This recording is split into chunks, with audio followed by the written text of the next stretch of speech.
It's the shooting death that sparked outrage across the nation and brought the phrase "stand your ground" into the headlines. 17-year-old Trayvon Martin shot and killed inside the retreat at Twin Lakes in Sanford, Florida. His accused killer, George Zimmerman, the former neighborhood watch volunteer at the complex, says he had no choice but to protect himself after Martin attacked him. It's that deadly force Zimmerman says he used that has South Carolina lawmaker Bakari Sellers on edge. Well, I firmly believe in the right to protect yourself. I firmly believe in the Second Amendment. But we have those already in place with common law self-defense. We have that in place with the Castle Doctrine.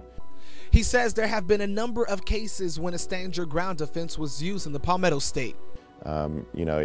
If walking down the street and you just have some reasonable belief, just based on some prejudices or some preconceived notions, or the fact that you watched Law and Order last night and you're scared, that should not give you the ability to shoot somebody who's unarmed. And to prevent situations like that, Sellers wants to amend the state stand your ground provision to better define when it's okay to meet force with force. Then you should have the right to defend yourself.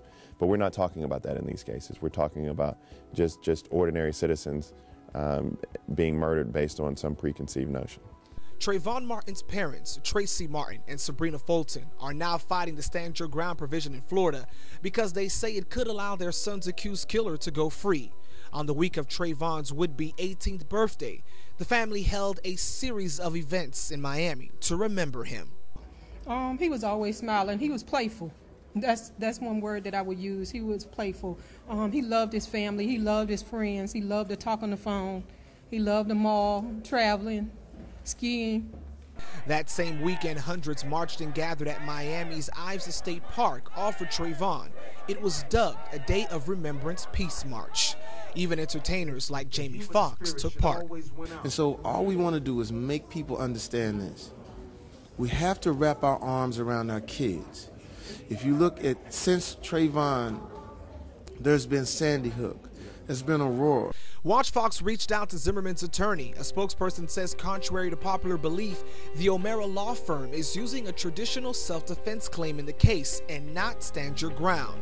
They issued a statement saying in part, in this particular case, George did not have an ability to retreat because he was on the ground with Trayvon Martin mounting him, striking blows. Therefore, the stand your ground benefit does not apply.